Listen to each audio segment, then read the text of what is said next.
반갑습니다. 사랑하는 주님의 교회 청년부 여러분, 오늘도 함께 주님께 나와 예배하는 여러분들을 주님의 이름으로 환영하고 축복합니다. 우리 늘 하는 인사로 함께 시작하면 좋겠습니다. 우리 가슴에 손을 얹고 함께 고백하십시다. 하나님이 나를 참 사랑하십니다. 참 사랑하십니다. 우리 옆에 사람에게도 하나님이 당신을 참 사랑하십니다. 하나님이 당신을 참 사랑하십니다. 우리 손을 더 높이 뻗어서 우리 공동체를 향해 하나님이 우리를 참 사랑하십니다. 하나님이 우리를 참 사랑하십니다. 아멘. 오늘은 통일 선교 주일로 하나님께 예배를 드립니다. 둘이 된 것을 자기 육체로 허무시는 그 벽을 허무시는 주님께 우리가 감사하는 마음을 담아서 우리 함께 이 시간 예배하고 싶은데요. 우리 가능하신 분들은 함께 좀 자리에서 일어나서 우리를 하나 되게 하시는 그 주님의 사랑을 함께 찬양하며 이곳에 함께 계시는 성령님을 노래하며 우리 예배하며 나아가도록 하겠습니다.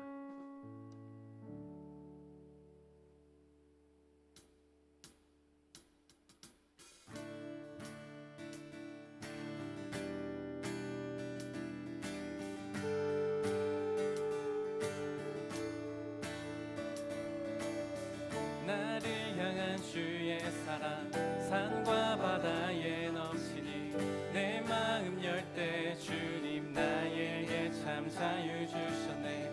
늘 진리 속에 거하며 나의 손을 높이 들고 언제나 주님의 사랑을 나를 향한 주의 사랑 산과 바다에 넘치니 내 마음 열 때 주님 나에게 참 자유 주셨네.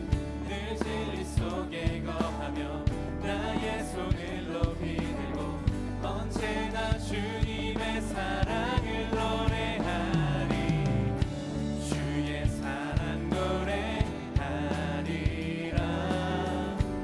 영원토록 노래하리라.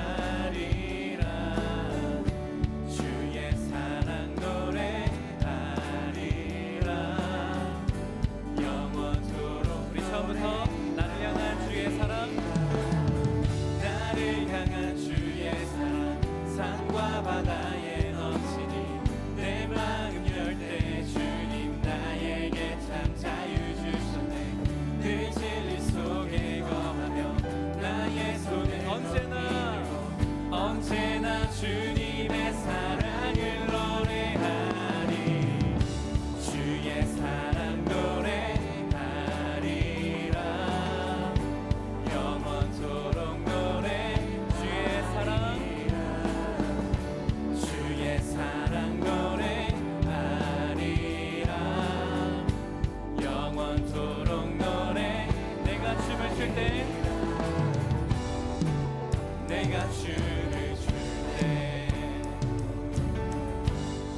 다 비웃겠지만 그들도 주 알게 되면 함께 기뻐 춤을 출 때 한 번 더 내가 춤을 출 때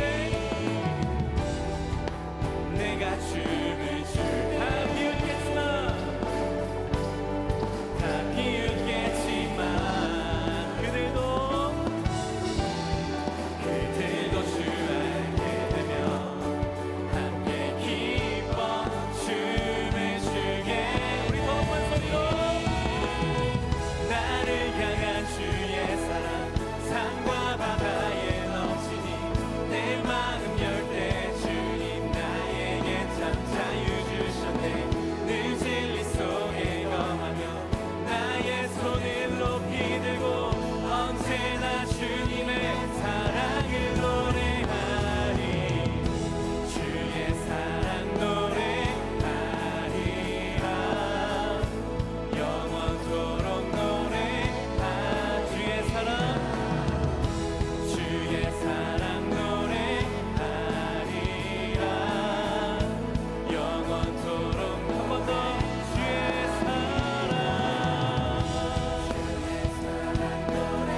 영원토록 노래하리라.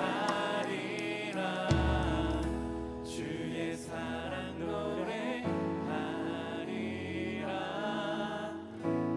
영원토록 노래하리라. 아멘. 우리를 오늘도 사랑으로 부르신 주님께 박수로 영광 올려드리겠습니다. 아멘. 함께 이 시간 박수 치며 계속해서 주님께 찬양하며 나아가겠습니다.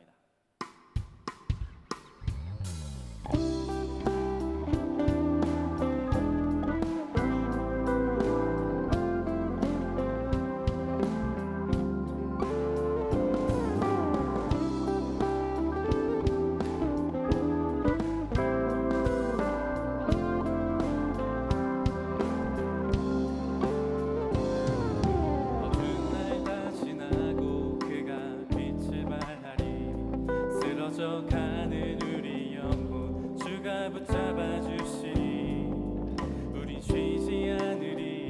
이 길에 끝이 있으니 한 걸음 한 걸음 주와 함께 걸으니 우리의 걸음이 끝나는 그날 매 순간 함께 하시니 우리를 안아주시니 더 이상 눈물 없으리. 당신의 그 나라 안에서 이제 영원히 주 품 안에서 우리 찬양하겠네. 우리가 늘 이 길 세상이 미련하다 해도 우리는 주가 보여주신 그 한 소망이 있으니 어둠의 조각조차 그곳에 날들이지 못해. 당신의 나라에 우리 영원히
기적은 일어나네.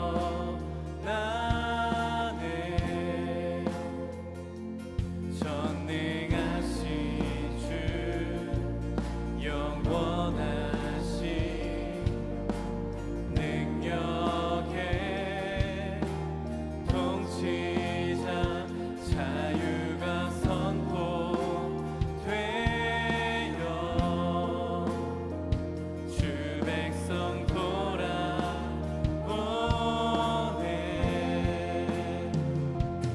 하나님 나라 임하소서. 영광과 존귀 능력과 위엄 놀라운 사랑의 기적의 하나님 지금 이곳에 오소서.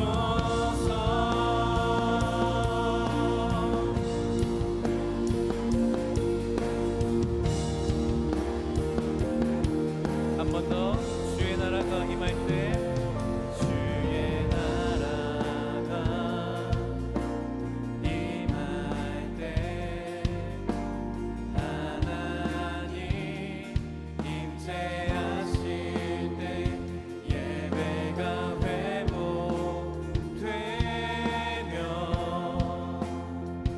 기적은 일어나네. 전능하신 주님, 전능하신 주 영원한 능력의 통치자 자유가 선포되어 주 백성 돌아오네.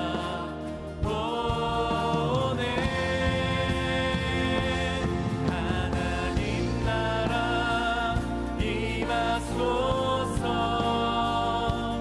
영광과 존귀 능력과 위엄 놀라운 사랑의 기적의 하나님 지금 이곳에 한 번 더 하나님 나라 임하소서.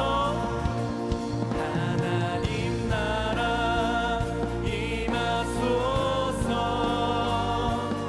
영광과 존귀 능력과 위엄 놀라운 사랑의 기적의 하나님 지금 이곳에 임하신 주님을 높이며 주 높고 위대하심을 크게 외쳐 선포하네.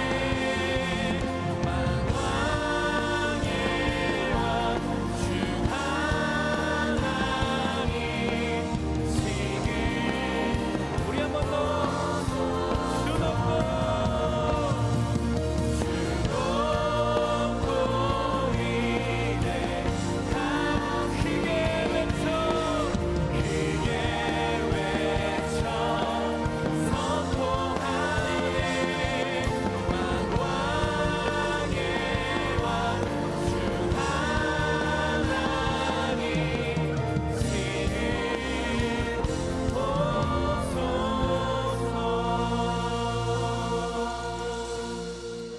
우리가 기도로 주님께 다시 한번 나아갈 때 하나님 우리가 주님을 높입니다. 크고 위대하신 이름, 우리를 회복하게 하실 그 주님의 이름을 우리가 기대하며 찬양합니다. 하나님 이 시간 우리가 말씀 드릴 때 다시 한번 우리 안에 회복 있게 하시고 하나님 둘이 나누어졌던 것을 하나로 이으시는 그 주님의 놀라우신 능력이 우리 예배 안에 경험되어질 수 있게 해달라고, 우리가 말씀 드릴 때 성령 하나님 우리 가운데 임재해달라고 우리가 다시 한번 기도하며 주님께 나아가도록 하겠습니다. 함께 기도합시다.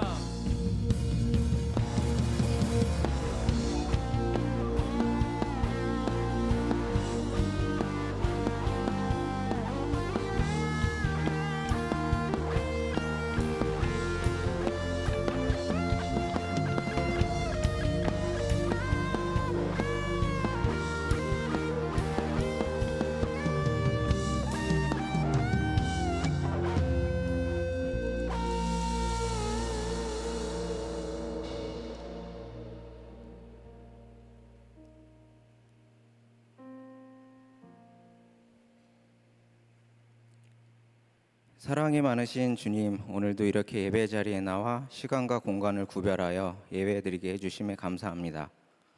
하나님의 말씀을 뒤로한 채 살아왔던 한 주간에 대해 회개합니다.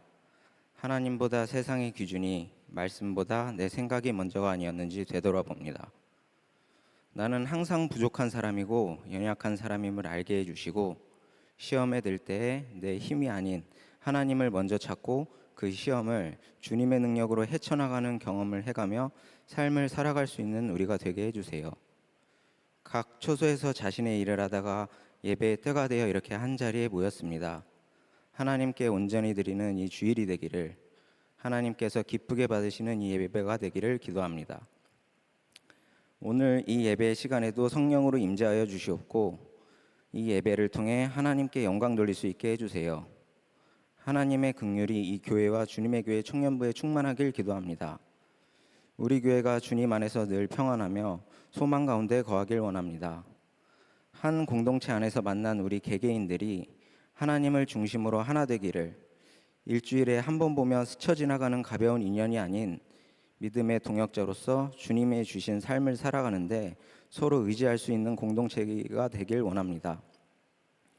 통일 선교주의를 맞아 김유영 목사님께서 말씀을 전하십니다. 목사님께 성령의 지혜를 더하시고 목회 가운데 하나님의 능력을 온전히 드러나게 해주세요. 이 말씀과 예배를 통해 어려운 상황에 놓여 있는 북한을 위해 기도할 수 있길 원합니다. 그리고 각 부서에서 섬기는 일로 수고하는 일꾼들을 위로해 주시고 칭찬해 주시고 하나님의 것들로 채워주세요.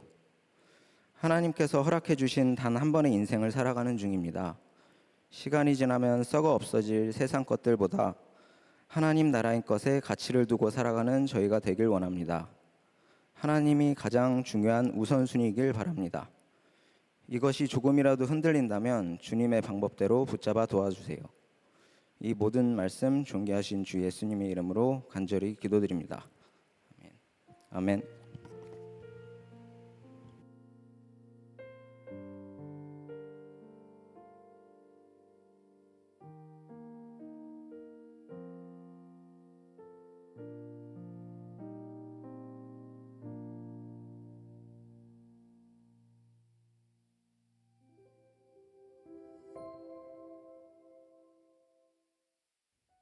6월 18일 청년부 광고 안내드립니다.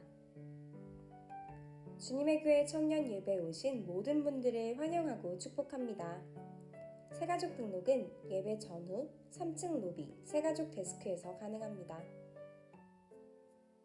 26기 권주영 자매가 새가족 재등록을 했습니다. 청년부 공동체와 함께하게 된 자매님을 진심으로 환영합니다. 오늘 청년 예배는 통일선교 주일로 진행됩니다. 설교 및 강의는 숭실대 기독교 통일지도자학과 김우혁 교수님께서 전해주십니다. 한반도를 향한 하나님의 마음을 알게 되는 귀한 시간 되시길 바랍니다. 오늘 청년 예배 후 비전일의 힐별 모임, 드림힐, 조이힐의 셀 아우팅이 있습니다. 관련 문의는 이충만 목사님께 해주세요. 셀 모임 방학 안내드립니다. 방학 기간은 6월 25일부터 8월 27일까지이며 관련 문의는 이충만 목사님께 해주세요.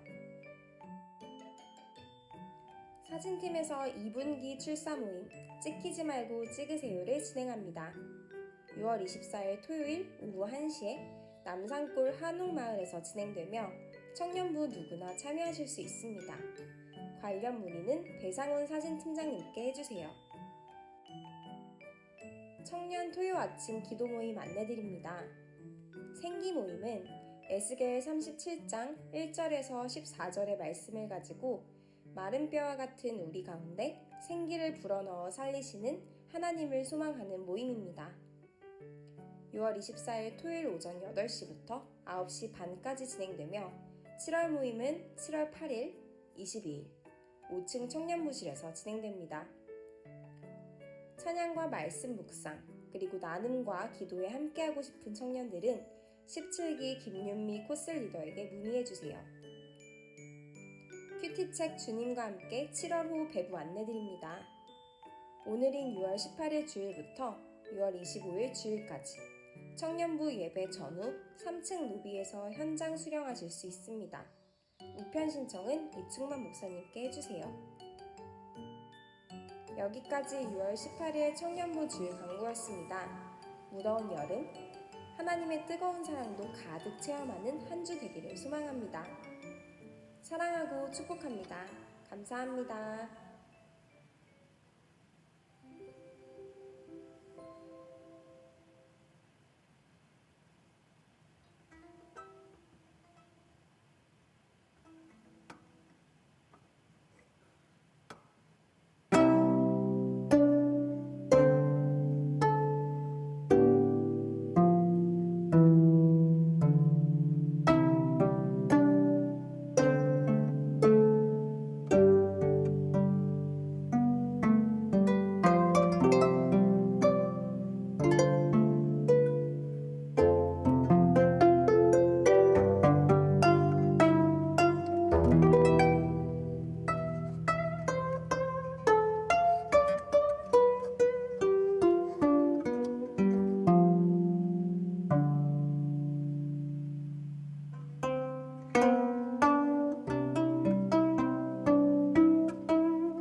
오늘 우리에게 주시는 하나님의 말씀은 신약 누가복음 15장 11절에서 24절까지의 말씀입니다.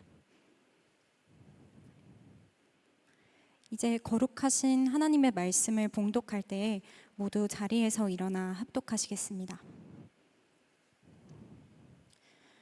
또 이르시되 어떤 사람에게 두 아들이 있는데 그 둘째가 아버지에게 말하되 아버지여 재산 중에서 내게 돌아올 분깃을 내게 주소서 하는지라.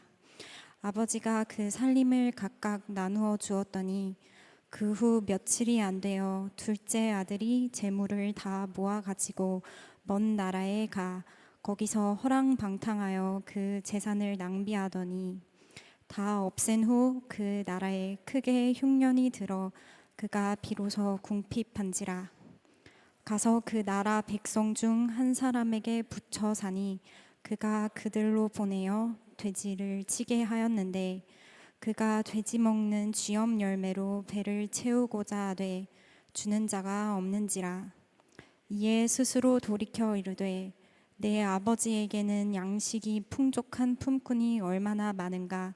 나는 여기서 주려 죽는구나. 내가 일어나 아버지께 가서 이르기를 아버지, 내가 하늘과 아버지께 죄를 지었사오니 지금부터는 아버지의 아들이라 일컬음을 감당하지 못하겠나이다. 나를 품꾼의 하나로 보소서 하리라 하고 이에 일어나서 아버지께로 돌아가니라. 아직도 거리가 먼데 아버지가 그를 보고 측은히 여겨 달려가 몸을 고 입을 맞추니 아들이 이르되 아버지, 내가 하늘과 아버지께 죄를 지었사오니 지금부터는 아버지의 아들이라 일컬음을 감당하지 못하겠나이다 하나. 아버지는 동들에게 이르되 제일 좋은 옷을 내어다가 입히고 손에 가락지를 끼우고 발에 신을 신기라. 그리고 살찐 송아지를 끌어다가 잡으라. 우리가 먹고 즐기자. 이 내 아들은 죽었다가 다시 살아났으며 내가 잃었다가 다시 얻었노라 하니 그들이 즐거워하더라. 이제 김희혁 목사님 나오셔서 한반도를 향한 하나님 아버지의 마음이라는 제아의 말씀 전해주실 때 하나님의 말씀을 깊이 경청하시는 시간 되시길 바랍니다. 네, 우리가 오늘 성경 봉독했고 그리고 봉독자의 말대로 오늘은 외부 강사님 김우혁 교수님께서 통일 선교 주일에 맞춰서 또 이 북한에 대한 또 통일 선교에 대한 부분을 우리에게 좀 나눠 주실 겁니다. 숭실대학교 일반대학원에서 이제 통일 관련 강의를 해주시고 그리고 북한 이탈 주민에 대한 이해, 한국교회 통일 선교에 대한 부분의 강의를 실제로 지금 계속해서 진행해 가시는 우리 김의혁 교수님 나오실 때 박수로 환영하도록 하겠습니다.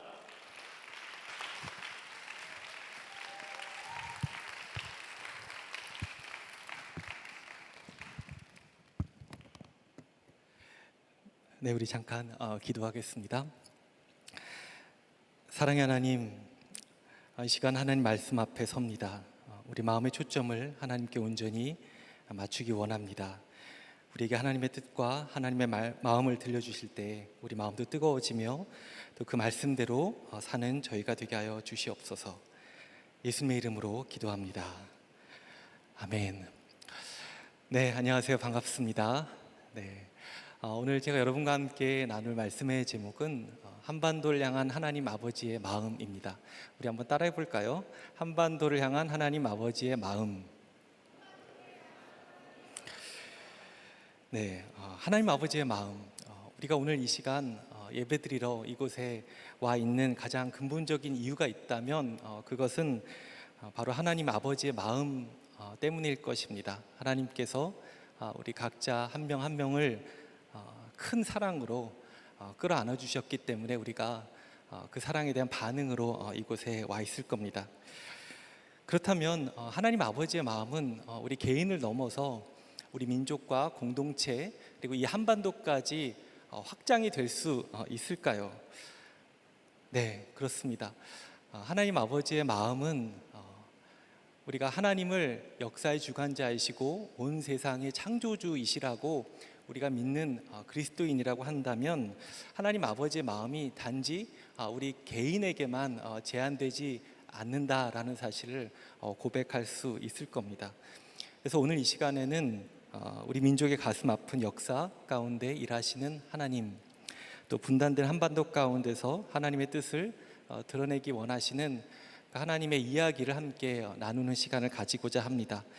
그래서 우리 주님의 교회, 특별히 청년부 여러분에게 하나님께 지혜를 주셔서 이 어려운 시대 가운데 우리가 어떻게 이 분단을 바라보고 저 북녘 땅을 어떤 마음을 품고 기도해야 되는지 하늘의 지혜를 하나님께서 좀 열어주는 그런 시간이 되기를 간절히 축복합니다. 저는 2011년에 이 북한 사역을 시작하게 되었습니다. 저는 지금은 학교에 있지만 또 한편으로는 또 목사이기도 합니다.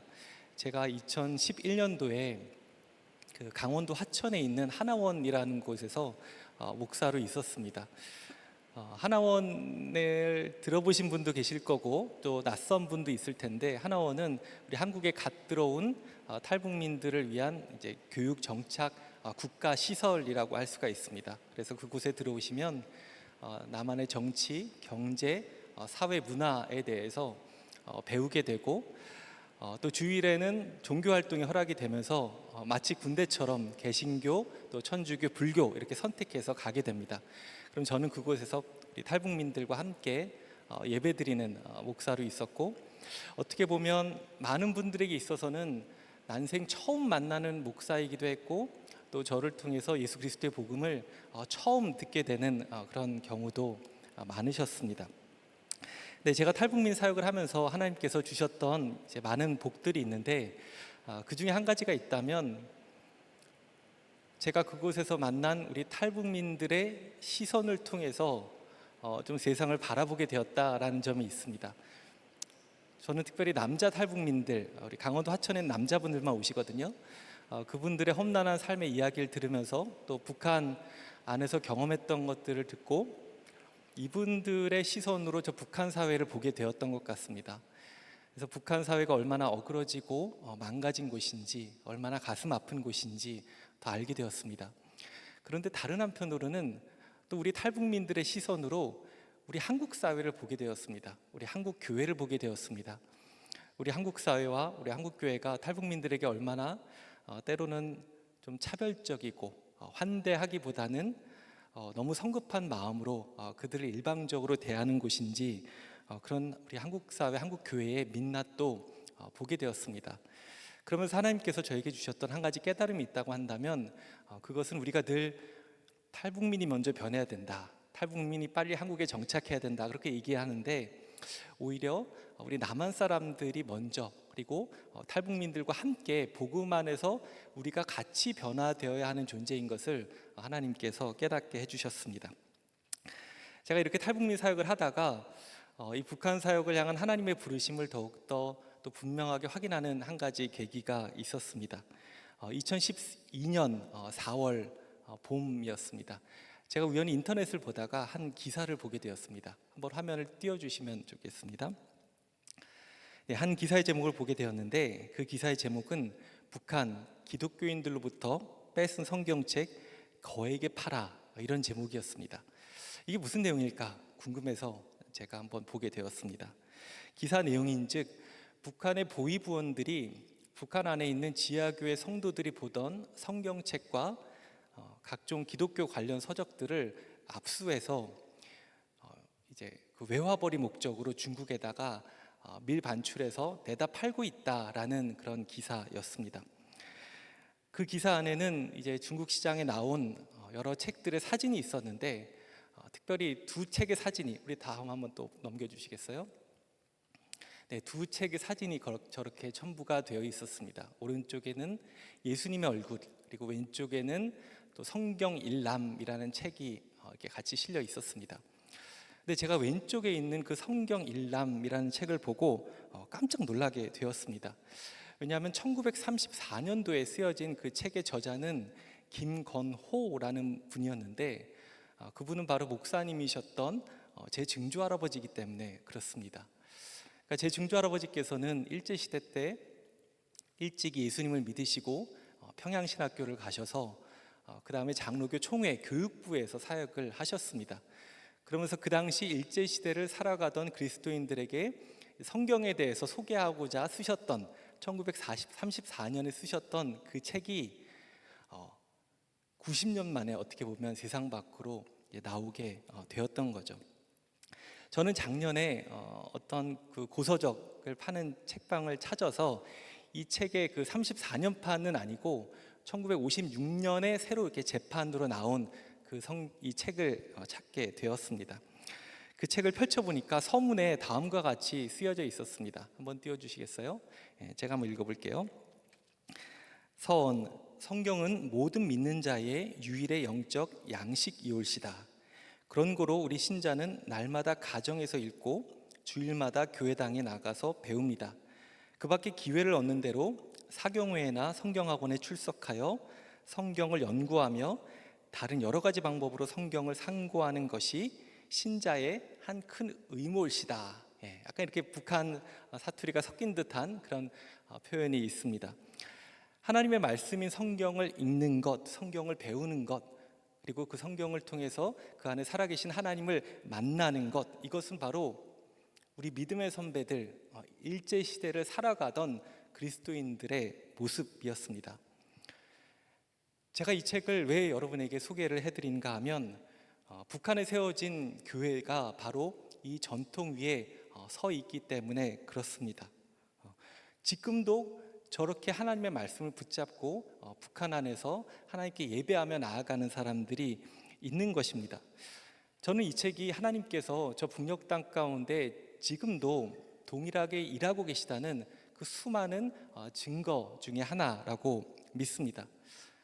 우리는 저 북녘 땅을 바라볼 때마다 너무나 한심스럽게 또 때로는 절망하며 답답한 마음으로 바라볼 때가 있지만 하나님께는 그렇지 않은 것입니다. 하나님의 말씀이 북한 안에서 숨어있는 믿음의 사람들을 통해서 수십 년 동안 비밀리에 전해지고 있었고 누군가는 이 말씀을 붙잡고 읽었고 이 말씀을 통해서 하나님을 만나고 예배하는 일들이 지금까지 계속해서 이어져 오고 있는 것입니다. 이것이 무엇을 의미할까요? 네, 한번 보여주시겠어요? 우리 하나님께서는 북한 땅 안에서 일하시기를 단 한 번도 멈추지 않으셨다라는 것입니다. 그러므로 이 시간 우리 하나님께서도 포기하지 아니하신 저 북한 땅을 우리가 먼저 하나님의 자녀된 우리가 먼저 외면하고 포기해서는 안 될 줄로 믿습니다. 그렇다면 하나님께서 저 북한 땅을 어떤 마음으로 바라보고 계실까요? 저 북한 땅을 향한 하나님 아버지의 마음은 무엇일까요? 오늘 우리가 읽은 누가복음 15장에 보면 우리가 잘 알고 있는 세 개의 비유가 연달아 등장합니다. 첫 번째는 잃어버린 양, 두 번째는 잃어버린 드라크마, 그리고 세 번째가 바로 잃어버린 아들에 대한 비유가 등장합니다. 근데 오늘 이 말씀이 놓인 전후 맥락을 살펴보면 예수님께서 제자들과 함께 갈릴리에서 예루살렘으로 지금 가고 계십니다. 그 가는 길 가운데 많은 병자와 귀신 들린 자들을 만나시고 그들을 치유하시고 회복시키시는 역사가 일어납니다. 그런데 문제가 발생합니다. 아프고 힘든 사람들을 고쳐주는 것까지는 괜찮은데 귀신들을 쫓아내는 것까지는 오케이, 좋은데 예수님께서는 세리와 죄인들까지도 거침없이 만날 뿐만 아니라 오히려 의도적으로 그들과 같이 식사까지 함께한 겁니다. 그러니까 유대인의 입장에서 봤을 때는 예수님의 모습은 선을 넘은 발칙한 행동이었습니다. 유대인들의 입장에서 봤을 때는 저 사람은 결코 하나님의 사람, 하나님의 어떤 하나님께서 보내신 그런 사람이라고 인정할 수가 없었던 것입니다. 그러자 예수님께서는 어떻게 하실까요? 바로 그들에게 이 잃어버린 아들에 대한 비유를 지금 들려주고 있는 겁니다. 그러면서 이 문제를 전혀 다른 각도에서 보도록 초청하고 계십니다. 그 중심에는 무엇이 있냐면 바로 하나님 아버지의 마음이 있습니다. 사실 탕자의 비유는 우리에게 너무나 익숙한 이야기입니다. 근데 저는 이 말씀을 묵상하는 가운데 이 탕자의 비유가 이 한반도의 상황과 너무나 놀랍게 겹쳐지는 것을 발견하게 되었습니다. 무슨 말일까요? 먼저 오늘 말씀 속으로 우리가 조금 더 깊이 한번 걸어 들어가 보면 좋겠습니다. 잘 아시는 대로 두 아들을 가진 한 노인이 있었습니다. 이 노인에게는 두 아들이 있었고 이 노인에게는 제법 재산이 있었습니다. 또 어느 날 이 둘째 아들이 아버지에게 재산을 달라 그렇게 요구를 합니다.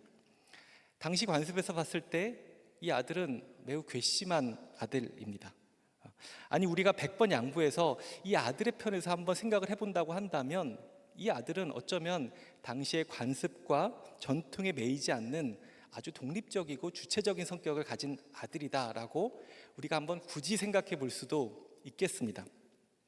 근데 분명한 것은 무엇이냐면 이 아들의 마음 안에는 내가 내 인생을 한번 내 뜻대로 살아보고 싶어, 아버지 없는 나만의 세상을 한번 만들어 보고 싶어 라는 그런 야심이 있었다는 것입니다. 근데 이 아들의 당돌한 요구에 아버지는 어떻게 했을까요?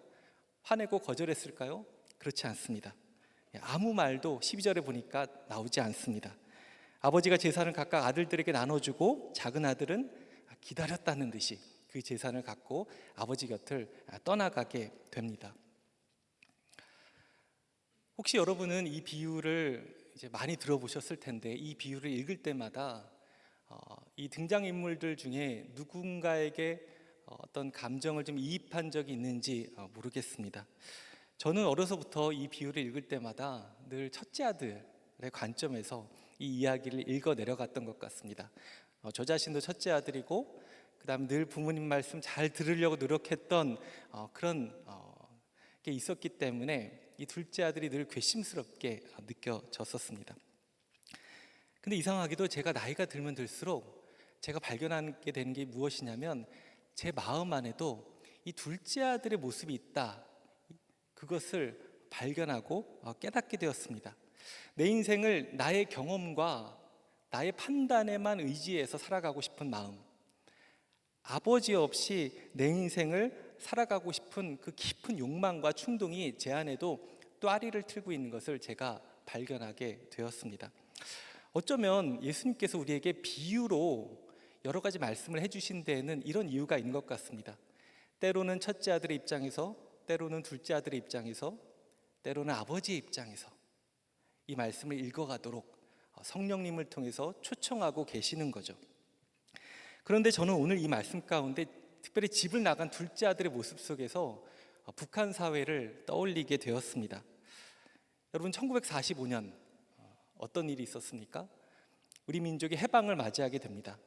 일제시대 36년 동안 온갖 고초를 겪으면서 독립운동을 하면서 결국은 그 마음 가운데 우리 조상들이라고 할 수 있죠. 그분들 안에 어떤 마음이 있었냐면 우리가 독립을 쟁취하자, 그리고 우리가 새로운 사회를 만들어가자라는 강력한 열망이 있었습니다. 근데 문제는 이 열망이 한반도의 북쪽과 남쪽에 서로 다른 모습으로 등장하게 되었다라는 것입니다. 분단이 찾아온 것이죠. 특별히 한반도의 북쪽은 어땠습니까? 사회주의자들이 장악하게 됩니다. 이들은 자신들만의 세상, 하나님이 없는 세상을 꿈꿨습니다. 인간들의 강력한 힘과 의지, 단합된 힘으로 만들어가는 새로운 세상, 이상사회를 꿈꾸며 공산주의 세상을 세워갑니다. 그리고 자신들의 목적을 위해서라면 반대하는 사람들을 가차없이 죽이기까지 하면서 그렇게 가게 됩니다. 그러면서 2,500만 명의 북한 주민들을 이끌고 자기들만의 길을 떠났던 것입니다. 여러분, 북한의 모습은 이 둘째 아들의 모습과 너무나 많이 비슷합니다. 지난 70여 년 동안 아버지 없는 자기들만의 길을 가고 있는 집단인 거죠. 그렇다면 이들은 어떻게 되었을까요? 오늘 말씀 속으로 다시 한번 돌아가 보면 좋겠습니다. 둘째 아들은 어떻게 되었을까? 그는 먼저 먼 나라로 가게 됩니다.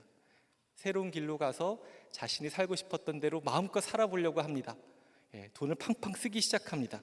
그런데 얼마 지나지 않아 세 가지 어려움에 봉착하게 됩니다. 첫 번째 어려움은 경제적인 어려움이었습니다. 낯선 도시에 도달하지만 얼마 지나지 않아 전 재산을 다 탕진하고 맙니다. 우리 13절 말씀 한번 같이 읽어볼게요. 13절 시작. 그 후 며칠이 안 되어 둘째 아들이 재물을 다 모아가지고 먼 나라에 가 거기서 허랑방탕하여 그 재산을 낭비하더니. 그러니까 이 둘째 아들은 자기 뜻과 자기 욕망대로 인생을 살아보고 싶었습니다. 그런데 그에게 결핍된 것이 한 가지가 있었습니다. 그것이 무엇이었냐면 지혜가 없었습니다. 그는 아버지의 집을 박차고 떠날 용기는 있었지만 자기 삶을 건강한 토대 위에 세울 수 있는 지혜가 없었던 거죠. 세상 물정도 몰랐고 경제관념도 없었고 좋은 사람을 분별할 수 있는 눈도 없었습니다. 제가 보건대 100% 주위 사람들한테 사기를 당해서 이 재산을 다 날려버리게 되었을 겁니다. 그 결과 빈털터리가 됩니다. 이 첫 번째 어려움, 바로 경제적인 어려움이었습니다. 근데 두 번째 어려움을 또 맞이하게 됩니다. 바로 환경적인 어려움이었습니다. 우리 14절 말씀 함께 읽겠습니다. 시작. 다 없앤 후 그 나라에 크게 흉년이 들어 그가 비로소 궁핍한지라. 이 둘째 아들이 마침 돈을 다 탕진한 그 시점에 그 지역에 큰 흉년이 닥치게 되는 겁니다. 농사를 다 망칩니다. 추수할 것이 없습니다. 기근이 듭니다. 사람들이 굶주리기 시작합니다. 돈이 없어도 경제 상황이 괜찮으면 어떻게든 일자리를 구해서 입에 풀칠하고 살 수 있었을 텐데 그조차도 없었던 겁니다. 세 번째, 관계적인 어려움을 경험하게 됩니다. 모든 것을 잃은 이 아들 곁에는 도와주는 사람들이 아무도 없었습니다. 아무리 기근이 와도 돈이 없어도 누군가가 불쌍히 여기고 옆에서 도와줬으면 어떻게든 버틸 수 있었을 텐데 돈이 없다 보니까 친구들마저 다 떠나고 없습니다. 아무도 없습니다. 우리 16절 말씀 한번 읽어볼게요. 시작. 그가 돼지 먹는 쥐염 열매로 배를 채우고자 하되 주는 자가 없는지라. 아무도 없었습니다.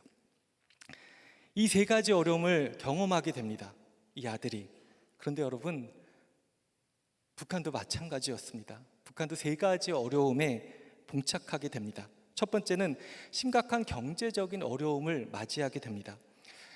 북한이 선택했던 사회주의 체제는 근본적으로 실패한 체제였습니다. 저들은 잘못된 방식으로 자기들이 가진 온갖 자원을 다 동원하기 시작합니다. 천리마 운동도 하고 속도전도 하고 수많은 자원과 산과 들판에 있는 것들 다 쏟아붓고 말 그대로 사람들을 갈아 넣지만 어떻게 되었습니까? 완전히 실패한 겁니다. 둘째 아들이 아버지가 평생 동안 읽었던 그 재산을 다 낭비했던 것처럼 하나님께서 저 북한 땅 안에 주셨던 저 산하를 다 파괴하면서까지도 북한은 나락으로 떨어지게 됩니다. 두 번째, 북한은 환경적인 어려움을 맞이하게 됩니다. 이렇게 경제적인 시스템이 제대로 작동하지 않는 상황 가운데 북한은 90년대 중반 무시무시한 자연재해를 경험하게 됩니다. 이때가 바로 고난행군 시기입니다. 1994년에 먼저 김일성이 죽게 됩니다. 그리고 95년도 바로 그 다음 해 큰 홍수가 북한에 들이닥치게 됩니다. 집들이 다 이렇게 물로 뒤덮이게 되고 농가밭의 모든 농사가 망치게 됩니다. 그 다음 해 가뭄이 옵니다. 그리고 또 수해가 옵니다. 그러니까 3년 연속 큰 자연재해를 맞이하면서 극심한 식량난을 겪게 되고 대기근이 일어나게 되고 적게는 30만 명에서 200만 명까지 굶어 죽는 그런 상황이 발생했다라고 얘기를 합니다. 여러분, 근데 우리 같은 이제 여러분과 같은 젊은 세대나 저도 마찬가지고요. 젊은 세대는 기근이 뭔지 몰라요. 우리는 그런 것을 한 번도 경험해 본 적이 없습니다. 근데 여러분, 기근이 일어나면 어떤 일이 일어날 것 같으세요? 학자들에 의하면 기근이 일어나면 세 가지 단계의 모습이 나타난다라고 얘기합니다. 첫 번째 단계는 뭐냐면 한번 보여주시겠어요? 어떤 지역에 식량이 부족하기 시작합니다. 그러면 밥을 제대로 못 먹는 사람들이 발생하고 날이 갈수록 눈에 띄게 야위어져 가는 사람들이 마을 곳곳에서 보이기 시작합니다. 그러면 어떤 현상이 일어나게 되냐면 처음에는 사람들이 서로 돕는다고 합니다. 힘을 합칩니다. 얘 어느 집에 지금 먹을 게 없대. 지금 벌써 일주일째 굶고 있대. 우리 쟤네 도와주자 하고 자기들이 먹던 음식을 아껴서 그 힘든 집안을 돕는 이타적인 행동이 처음에 등장한다, 이렇게 얘기합니다. 이게 첫 번째 경계, 알람 단계입니다. 경각심을 갖게 되는 거죠. 근데 이 기근이 계속해서 이어지게 됩니다. 한 달, 두 달, 6개월. 그러면 둘째 단계로 넘어가게 됩니다. 먹을 것이 없다 보니까 사람들의 에너지가 점점 고갈되기 시작하는 거죠. 활동력이 급격히 감소하기 시작합니다. 인간관계마저 축소되기 시작합니다.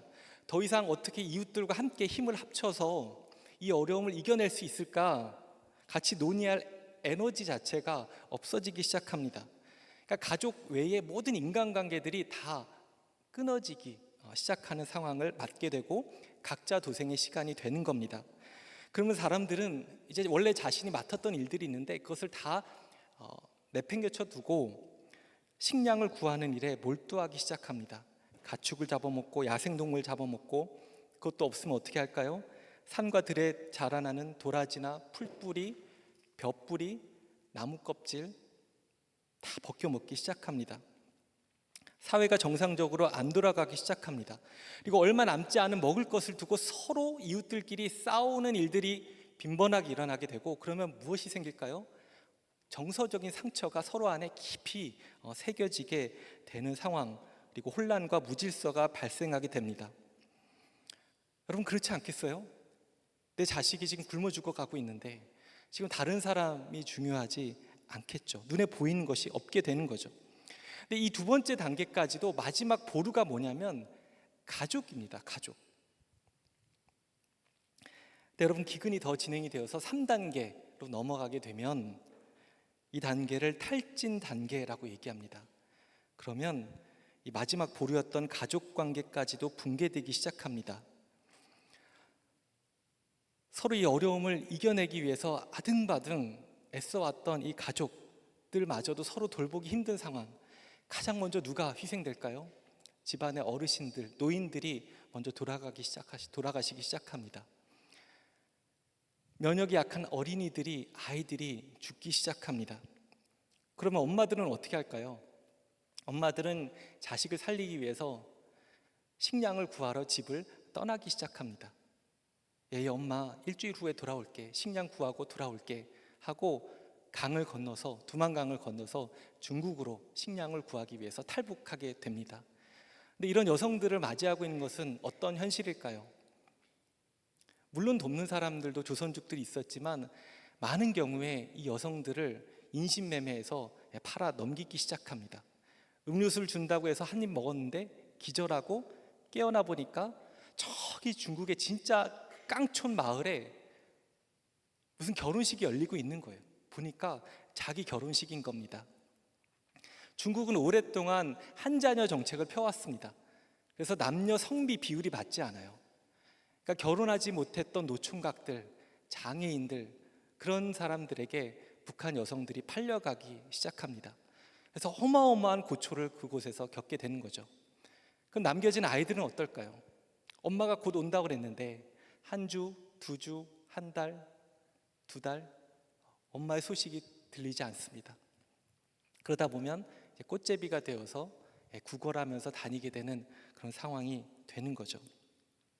이 마지막 3단계에 이르게 되면 그 지역에 기괴한 고요함이 등장한다라고 얘기합니다. 기괴한 고요함.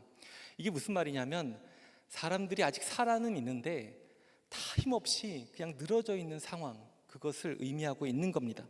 그냥 다 집구석 방바닥에 다 쓰러져 있는 겁니다. 사람이 아무리 많이 그 마을에 살고 있어도 마을 자체가 전혀 활동이 없이 적막한 상황이 발생한 겁니다. 여러분, 저는 이 표현이 너무나 끔찍하게 느껴졌어요. 북한의 기근을 얘기하는 수많은 표현 중에 이 기괴한 고요함, 너무나 끔찍했습니다. 한양대 정병호라는 교수님이 오랫동안 대북 지원 사역을 해왔던 분인데, 이분에 따르면 1995년도와 96년도에 북한 평양을 제외한 북한 전역이 이 2단계에 진입했다라고 얘기합니다. 그리고 97년과 98년에 이르게 되면 평양을 제외한 북한 전역이 이 3단계까지 이르게 되었다라고 얘기하고 있는 거죠. 그래서 중국 땅에서 두만강 너머로 저 북한 마을을 보면 분명히 아직 사람들은 살아있는 것 같은데 고요한 거예요. 죽음의 정막만이 그 마을을 감돌고 있다라고 표현한 것을 보게 됩니다. 한번 넘겨주시겠어요? 그래서 제 주변에 그 탈북하신 분들의 이야기를 들어보면 그 당시 북한 사람들 중에 수령과 당의 말을 잘 듣는 착하고 충성된 사람들, 예를 들면 뭐 선생님들, 그 다음에 뭐 관리원들, 이런 분들이 가장 먼저 굶어 죽기 시작했다라고 얘기해요. 왜냐하면 평생 동안 배급을 받아오다가 갑자기 배급이 끊기는데 국가는 기다려, 딴 생각하지 말고 딴짓 하지 말고 기다려, 배급 다시 올 거야. 그러면 착한 사람들은 진짜 기다리다가 그렇게 굶어 죽어가기 시작했던 겁니다. 그럼 누가 살았느냐? 어떻게든 비법을 행해서라도 밀무역을 하고 장마당에 가서 장사를 하고 중국에 가서 밀수를 하는 사람들, 이런 사람들만 결국은 살아남을 수 있다라고 얘기를 합니다. 여러분, 이 일이 1995년도부터 2000년 사이에 있었던 일입니다. 여기 계신 여러분들도 그 시대를 어렵겠지만 이렇게 지나왔을 거라고 생각을 할 텐데, 그 당시 우리 한국 사회는 얼마나 풍요롭고 많은 것이 넉넉했습니까? 근데 여기서부터 자동차를 타고 불과 2시간, 3시간 거리에 있는 저 북녘 땅에서는 이런 끔찍한 일들이 이어지고 있었던 겁니다. 세 번째, 북한이 경험했던 마지막 어려움은 무엇이었을까요? 바로 관계적인 어려움이었습니다. 선한 이웃의 부재였습니다. 북한의 상황이 이렇게 비참하고 어려운데도 불구하고 정작 주변 이웃 국가들은 도움의 손길을 거의 보내지 않았습니다.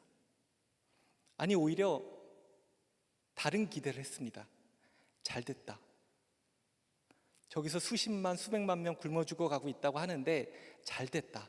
가만히 내버려 두면 북한 체제가 무너지겠다라고 기대했던 부분이 있습니다. 그러면 통일이 되겠구나. 근데 어떻게 되었습니까? 북한 정권은 붕괴되지 않았고 결국 애꿎은 주민들만 그 모든 피해를 온몸으로 다 끌어안을 수밖에 없었던 것입니다. 돌이켜보면 이것은 기근에 대한 우리 사회의 어떤 무지 때문이었다라고 볼 수가 있습니다. 전 세계에서 기근을 연구하는 학자들에 따르면 아무리 혹독한, 다음 넘겨주세요. 아무리 혹독한 기근이라도 기근 자체는 체제 붕괴를 가져오지 않는다, 이렇게 얘기하고 있습니다. 왜 그럴까요? 왜 그럴까? 여러분, 너무나 배고프고 너무나 힘들면 권력에 저항할 힘조차 없기 때문에 그렇습니다. 오히려 기존 권력을 더 의지한다고 합니다. 서로 훔치고 괴롭히고 이러다 보니까 차라리 기존 권위가 나타나서 사회 질서를 잡아주기를 기대한다, 그렇게 얘기합니다. 물론 북한 정부의 문제가 더 큽니다. 저렇게 수십만 명 굶어 죽어가고 있는데도 불구하고 정작 외부에는 어떤 것을 보여줬냐면 평양에서 아무렇지도 않은 듯이 큰 대규모 행사를 팡팡 터트리는 것들을 보여주는 겁니다. 그러니까 외부에서 봤을 때는 정말 북한이 힘든 거 맞아? 정말 기근이 있는 거 맞아라고 헷갈리는 신호를 북한에서 계속 보냈던 거죠. 이렇게 가장 힘든 시간에 북한은 도움을 주는 이웃의 부재를 경험하면서 완전히 바닥으로 고꾸라지기 시작합니다. 여러분, 어떻습니까? 집을 나간 둘째 아들의 모습과 이렇게 상당히 겹쳐지는 것 보이지 않습니까? 아니, 제가 보기에 저 북한 사회는 이 둘째 아들이 경험했던 그 고난과 아픔과 그 고통을 훨씬 오랜 기간 동안 수십만 배, 수천만 배 더 크게 경험했다라고 볼 수가 있습니다. 그렇다면 우리 남한 사회는 어떨까요? 우리 한국 사회, 우리 한국 교회는 오늘 예수님의 말씀 가운데 나타나는 등장인물 중에 누구와 가장 닮아 있을까요? 사실 첫째 아들의 입장에서 봤을 때 동생이 돌아왔다라는 뉴스는 결코 유쾌한 반가운 소식이 아니었습니다. 아니 자기 자신이 구축해놨던 나만의 튼튼한 질서, 이것이 흔들리는 것을 의미하는 겁니다. 그러니까 동생의 재등장이 지금 되게 짜증나는 상황인 겁니다. 어쩌면 망나니 동생의 뒤치다꺼리를 다시 해야 되고 내가 애써 벌어둔 재산까지도 다시 내어줘야 되는 상황을 맞이하고 있는 거죠. 그래서 심경이 너무나 복잡하고 지금 마음이 안 좋은 상황인데 더 화나는 소식이 들려오는 겁니다. 못난 동생이 돌아왔다고 지금 아버지가 동생을 쫓아내지 않고 오히려 환영했고 잔치까지 베풀고 있는 것을 듣고 폭발합니다. 그러니까 첫째 아들이 어떤 반응을 보이냐면 화냈다, 분노했다 이렇게 얘기합니다. 그리고 외면하는 거죠. 잔치도 외면하고 돌아온 동생도 외면하고 있습니다. 근데 제가 가만히 보니까 이 첫째 아들이 근본적으로 외면했던 것은 단지 잔치나 동생이 아니었습니다. 첫째 아들이 근본적으로 외면했던 것은 바로 자기 아버지였습니다. 그는 아버지의 마음을 지금 외면하고 있는 거죠. 여러분, 이 아버지는 어떤 분이었을까요? 아버지는 집으로 터벅터벅 걸어 돌아오는 그 둘째 아들을 보고 멀리서부터 그에게 달려가서 그를 와락하고 끌어안는 그런 아버지였습니다. 우리 누가복음 15장 20절 말씀 한번 같이 읽어보겠습니다. 시작. 이에 일어나서 아버지께로 돌아가니라. 아직도 거리가 먼데 아버지가 그를 보고 측은히 여겨 달려가 목을 안고 입을 맞추니, 그러니까 아버지는 기다리고 있었던 거예요. 둘째 아들이 허랑방탕하게 살고 있었다는 소문도 어쩌면 들었을 것이고, 어쩌면 그 아들이 쫄딱 망해서 이제 집으로 돌아올 수도 있겠다라는 그런 소식을 들었는지도 모르겠어요. 그래서 그 아들을 기다리고 있었는데 그 아들이 저기 멀리서 나타나니까 그 아들에게 달려가서 끌어안습니다. 아들은 아버지에게 민망하고 부끄럽습니다. 그냥 품꾼으로 받아달라 이렇게 얘기하지만 아버지 뭐라고 합니까? 괜찮아, 너는 내 아들이야, 그거는 절대로 변하지 않아 이렇게 얘기하고 종들에게 가장 좋은 옷을 입혀주라고 얘기합니다. 가장 좋은 옷이 뭘까요? 바로 아버지의 옷이겠죠. 아버지의 옷. 이것이 무엇을 의미하냐면 이 아들의 신분이 완전히 회복되었다라는 것을 의미하고 있는 겁니다. 근데 첫째 아들은 이런 아버지의 마음을 지금 전혀 헤아리지 못하고 있는 겁니다. 그는 아침 저녁으로 아버지가 동생을 기다리고 있는 모습을 아마 봤을 겁니다. 근데도 불구하고 그의 마음은 너무나 냉담했습니다. 나는 동생과 다른데, 나는 훨씬 더 의로운 사람인데, 근데 아버지는 어디 저 자격 없는 놈을 받아주시는 거야. 첫째 아들의 마음에는 분노가 있었던 겁니다. 서운함을 드러냅니다. 근데 여러분, 이 모습은 어떤 모습일까요? 자격 있는 사람에게만 주는 대가, 자격 있는 사람에게만 해주는 대접, 이것은 예수님께서 우리에게 보여주신 복음과는 어떤 관계가 있습니까? 정반대인 거죠. 정반대. 여러분, 예수님의 복음은 어떻습니까? 우리가 자격이 있어서, 우리가 의로워서, 우리가 훌륭하게 살아왔기 때문에 우리를 자녀로 삼아주시는 겁니까? 그렇지 않습니다.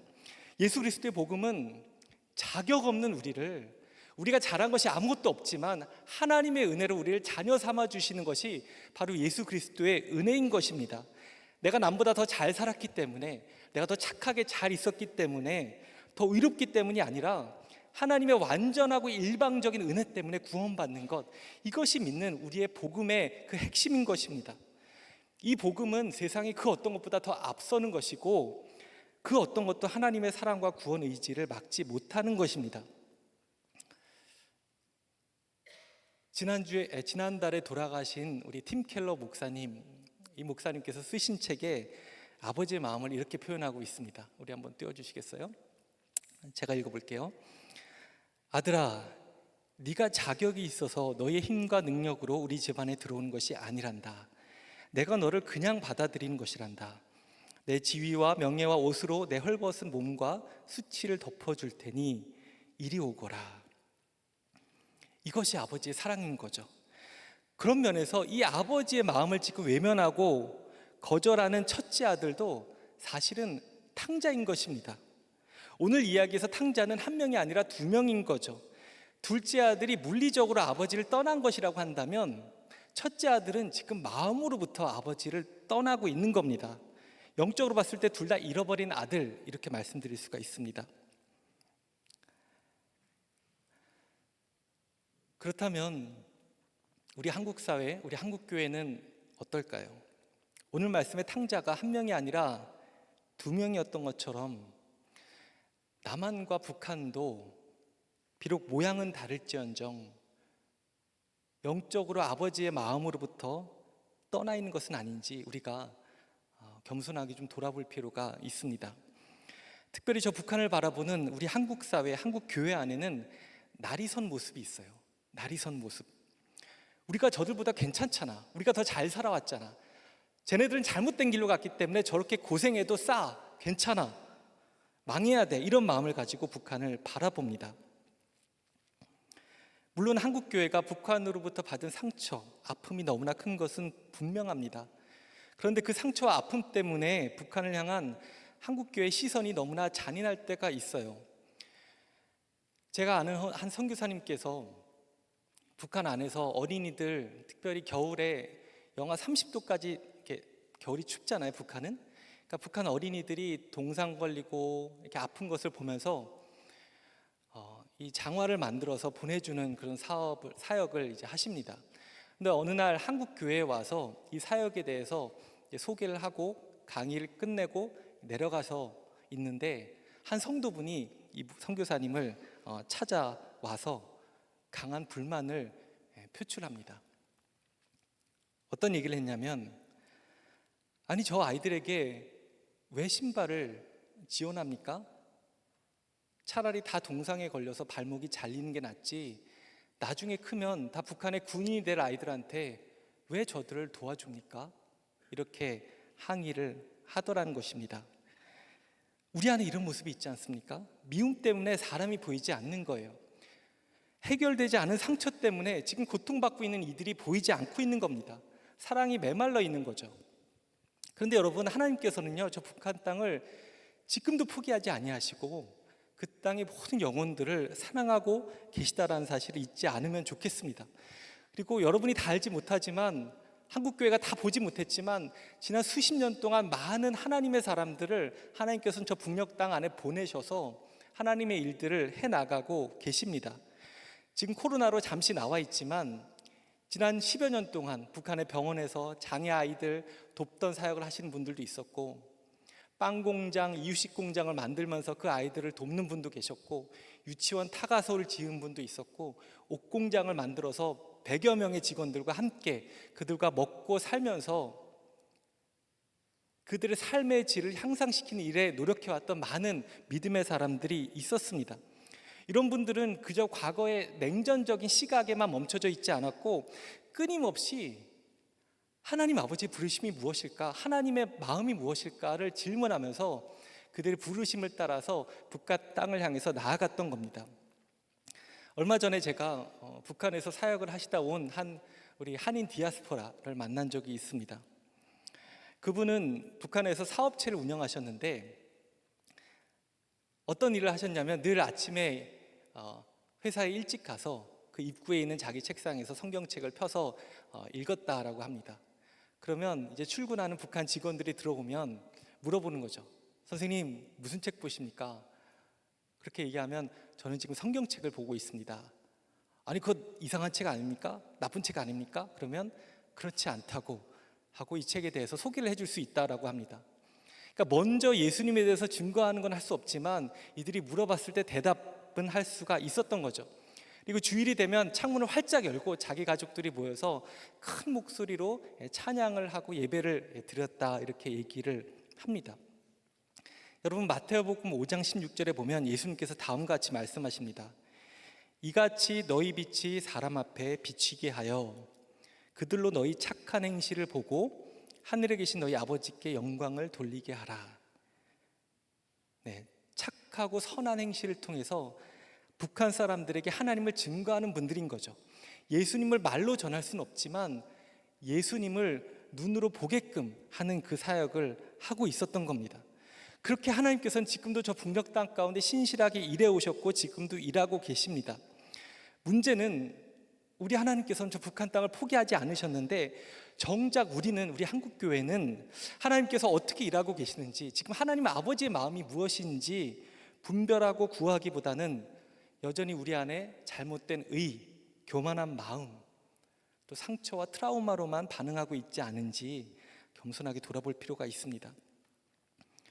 물론 우리 안에 북한을 용서하지 못할 나름의 이유가 있죠. 지금도 우리가 실제적인 안보의 위협 가운데 있는 것도 엄연한 사실입니다. 하지만 그럼에도 불구하고 여러분, 그리스도인이라면 분노가 사랑보다 커서는 안 되는 것이죠. 미움이 용서보다 더 앞서서는 안 되는 것입니다. 그 어떤 것도 예수 그리스도의 사랑과 평화의 복음보다 더 앞서서는 안 되는 것입니다.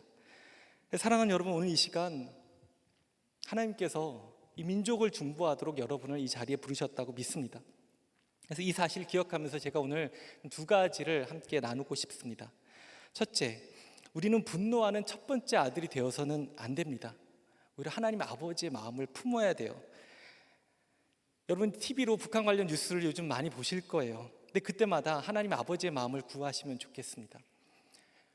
북한을 그냥 무조건적으로 미워하는 것 말고, 무조건 불쌍하다라고 그냥 그렇게 동정하는 것 말고, 먼저 하나님 아버지의 마음이 무엇일까 질문해 보면 좋겠어요. 하나님, 저 북한 문제 놓고 어떻게 기도해야 될까요? 하나님 아버지의 마음은 무엇일까요? 특별히 하나님의 그 끝없이 퍼주는 사랑으로 그렇게 바라보면 좋겠습니다. 아까 얘기했던 팀 켈러 목사님이 이 탕자의 비유로 책을 하나 썼는데 제목이 바로 Prodigal God입니다. Prodigal God. 이게 뭐냐면 낭비하는 하나님이라는 거예요. 원래는 Prodigal Son 해야지 낭비하는 탕자잖아요. 근데 하나님이 낭비한다는 거예요. 뭘 낭비한다는 것일까? 사랑을 아낌없이 부어주신 분이 바로 하나님이시라는 거예요. 근데 오늘 예수님께서 보여주셨던 저 하나님, 2000년 전에 나타난 그 하나님의 사랑의 속성이 지금이라고 변했겠습니까? 그렇지 않습니다. 하나님께서는 7,500만 우리 한반도 모든 주민들을 사랑하고 계십니다. 그래서 우리가 이 하나님 아버지의 마음을 좀 회복할 필요가 있습니다. 이 일은 어떤 강대국이 해줄 수도 없고 어떤 정치도 할 수가 없습니다. 오직 믿음의 사람들만이 하나님 아버지의 마음을 붙들고 기도하는 일들, 먼저 거기서부터 시작을 해야 되는 거죠. 그래서 북한 뉴스를 볼 때마다 좌냐 우냐 그것이 아니라 하나님 아버지의 마음을 품을 수 있는 여러분 되기를 바랍니다. 제가 아는 한 목사님이 얼마 전에 이런 얘기 하시더라고요. 친북이나 반북 이거 이전에 우리가 먼저 해야 될 것은 지북이다, 알지. 그래서 북한을 먼저 알아야 된다. 싸우기 전에라도 우리는 먼저 북한을 제대로 알아야 된다라는 거죠. 그래서 저는 그런 북한을 좀 알아가고 우리가 같이 북한 선교 학교를 하고 기도하는 일들이 우리 주님의 교회에서 계속해서 더 확대되어 가기를 축복합니다. 두 번째로, 우리 한국교회 안에 있는 두려움의 영을 이기도록 우리가 좀 같이 기도할 필요가 있습니다. 오늘날 우리가 북한 문제를 대할 때마다, 통일을 얘기할 때마다 우리 마음을 사로잡는 가장 큰 감정이 있는데 그게 뭐냐면 바로 두려움입니다. 몇 년 전에 제가 공부하던 그 플러 신학교에 월터 브루그먼이라는 신학자가 와서 다음과 같은 말씀을 전했습니다. 한번 보여주시겠어요? 네. 제가 읽을게요. 세상의 방식은 사람들에게 두려움을 심습니다. 그리고 그 두려움 가운데 살아가게 만듭니다. 그래서 사람들은 두려움 때문에 이기적이 됩니다. 두려움 때문에 자기 자신의 재산과 안전에 집착합니다. 그리고 두려움 때문에 누군가를 위하여 희생하고 사랑하는 것조차 거부합니다. 그래서 이 두려움 때문에 어떤 현상이 일어나느냐? 두려움이 사랑을 내쫓았다. 영어로 Fear drives out love 이렇게 얘기합니다. 그런데 여러분, 하나님의 방식은 무엇일까요? 그 반대라는 것입니다. 요한일서 4장 18절 한번 띄워주세요. 같이 읽을게요. 시작. 사랑 안에 두려움이 없고 온전한 사랑이 두려움을 내쫓나니. 영어로 보면 Perfect love drives out fear 이렇게 얘기합니다. 세상에는 두려움이 사랑을 내쫓지만 하나님의 방식은 거꾸로라는 거예요. 사랑으로 이 두려움을 내쫓아야 된다. 그래야 두려움을 넘어설 수 있다라고 얘기합니다. 우리 기독교 2000년의 역사 가운데 특별히 평화교회 전통이 있었던 많은 믿음의 선배들의 모습이 있는데요. 이분들은 정말 담대한 그리스도인들이었습니다. 심지어 어느 정도였냐면 예수 믿는 것 때문에 자신을 박해하고 자신의 가족을 죽이려고 하는 그 적대자들, 그들을 마주하면서 어떤 고백을 하냐면, 나를 죽이려고 하는 저 사람과 나, 우리 둘 중에 한 사람이 죽어야 된다면, 저 사람과 나, 우리 둘 중에 한 사람이 죽어야 한다고 한다면 누가 죽는 것이 나을까? 내가 죽는 것이 낫다. 왜? 나는 이미 구원을 받았으니까. 이런 고백을 했던 분들입니다. 어떻게 그럴 수 있었을까? 이분들 안에는 구원받은 하나님의 자녀로서의 정체성이 명확했던 거예요. 나에게 영원한 삶이 약속되어 있다는 그 복음의 말씀을 그대로 자기의 삶으로 인정했기 때문에 그렇게 담대하게 살아갈 수 있었던 것, 바로 그것이 그리스도인들의 모습이었고요. 그렇기 때문에 예수 그리스도의 복음을 담대하게 전할 수 있었고, 원수를 주저함 없이 사랑하기까지 이룰 수가 있었던 겁니다. 그래서 예수님께서 마태복음 5장 산상수훈에서 화평하게 하는 자는 복이 있다 라고 말씀하시는 거예요. 그리고 그들을 통해서 하나님의 자녀로 불리게 될 거다라고 얘기합니다. 이게 무슨 말이냐면, 믿음의 사람들이 이 미움이 넘실거리는 세상 가운데 사랑하며 화평케 하며 살아가게 될 때에 세상 사람들이 우리를 하나님의 자녀로 보게 될 것이고, 우리를 통해서 하나님 아버지를 알게 될 것이다 라고 얘기하고 있는 겁니다. 여러분, 요즘 세상 가운데 한국교회가 얼마나 많은 욕을 먹고 있습니까?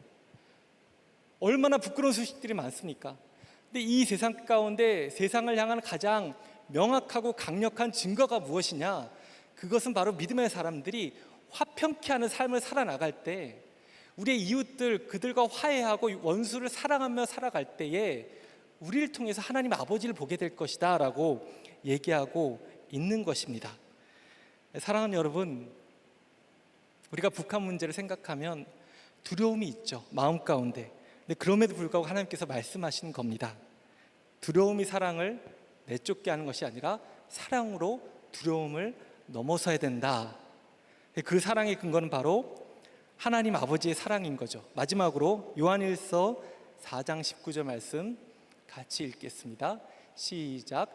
우리가 사랑함은 그가 먼저 우리를 사랑하셨습니다.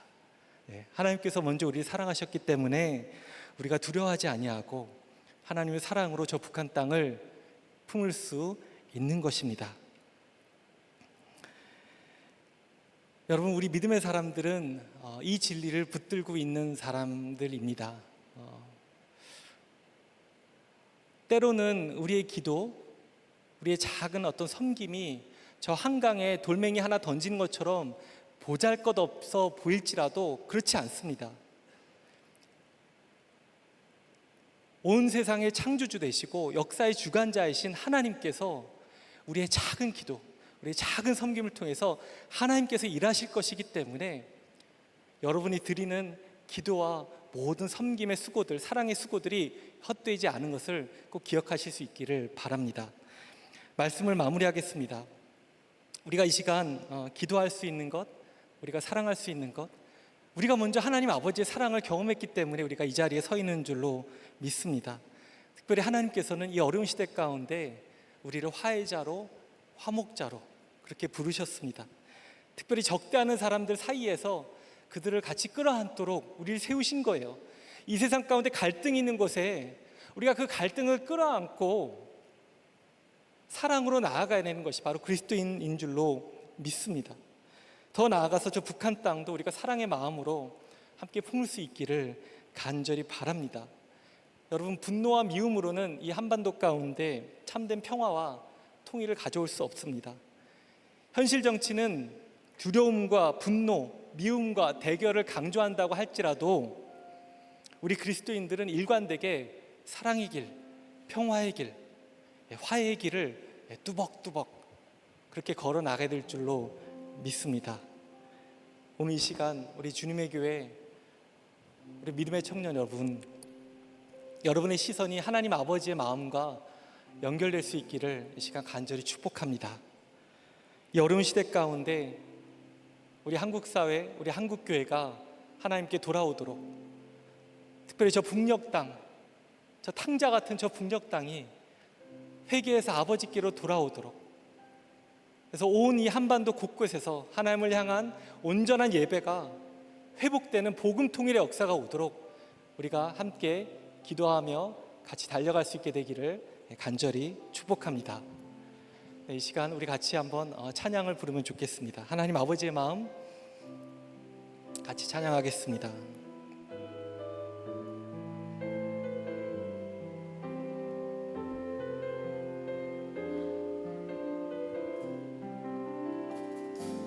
아버지 당신의 마음이 있는 곳에 나의 마음이 있기를 원해요. 아버지 당신의 눈물이 고인 곳에 나의 눈물이 고이길 원해요. 아버지 당신이 바라보는 영혼에게 나의 두 눈이 향하길 원해요. 아버지 당신이 울고 있는 어두운 땅에 나의 두 발이 향하길 원해요. 나의 마음이 아버지의 마음 알아. 내 모든 뜻 아버지의 뜻이 될 수 있기를. 나의 온 몸이 아버지의 마음 알아. 내 모든 삶 당신의 삶 되기를. 아버지 당신의 마음이 있는 곳에 나의 마음이 있기를 원해요. 아버지 당신의 눈물이 고인 곳에 나의 눈물이 고이길 원해요. 아버지 당신이 바라보는 영혼에게 나의 두 눈이 향하길 원해요. 아버지 당신이 울고 있는 어두운 땅에 나의 두 발이 향하길 원해요. 나의 마음이 아버지의 마음 알아. 내 모든 뜻 아버지의 뜻이 될 수 있기를. 나의 온 몸이 아버지의 마음 알아. 내 모든 삶 당신의 삶 되기를. 나의 마음이 아버지의 마음 알아. 내 모든 뜻 아버지의 뜻이 될 수 있기를. 나의 온 몸이 아버지의 마음 알아. 내 모든 삶 당신의 삶 되기를. 이 시간 우리 같이 두 가지 제목으로 기도하면 좋겠습니다. 이 시간 우리가 함께 합심하게 기도하기 원하는 것은 남북한의 분단이 이 미움과 증오의 역사가 이어지고 있는 지 70년이 넘어갑니다. 우리 믿음의 사람들이, 우리 그리스도인들이 이 시대 가운데 온전한 화해와 사랑과 평화의 사도 역할을 온전히 감당하기를 같이 기도하면 좋겠습니다. 우리 한국교회가 증오를 더욱더 확대하고 부추기는 것이 아니라 온전히 사랑과 평화를 가져오는 일에 쓰임받게 해달라고 같이 기도하면 좋겠습니다. 무엇보다도 하나님 아버지의 마음을 우리 가운데 부어주시기를. 그래서 믿음의 사람들이 깨어서 이 시대 하나님께서 원하시는 모습으로 이 한반도의 분단을 넘어서 하나님의 복음의 통일의 역사를 우리 가운데 허락해달라고 이 시간 함께 우리가 기도하며 나가겠습니다. 함께 기도하겠습니다. 아버지의 마음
기도하기 원합니다.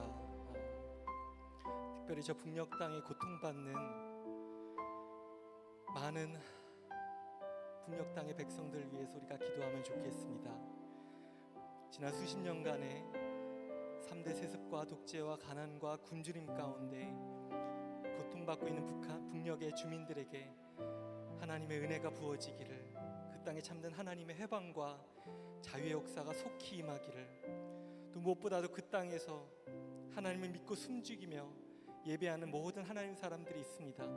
그들을 하나님께서 온전히 안전하게 붙들어 주시기를, 이 땅 가운데 하나님의 복음 통일의 역사가 속히 임하여서 한반도 곳곳에 하나님의 교회가 세워지며 하나님께 예배드리는 그 역사가 속히 오도록 이 시간 우리 북녘 백성과 이 땅의 회복을 위해서 함께 한 마음으로 기도하며 나아가겠습니다. 함께 기도하겠습니다. 내 모든 삶 당신의 삶 되기를, 나의 마음이 아버지의 마음 알아. 내 모든 뜻 아버지의 뜻이 될 수 있기를, 나의 온 몸이 아버지의 마음 알아. 내 모든 삶 당신의 삶 되기를, 나의 마음이 아버지의 마음 알아. 내 모든 뜻 아버지의 뜻이 될 수 있기를, 나의 온 몸이 아버지의 마음 알아. 내 모든 삶 당신의 삶 되기를.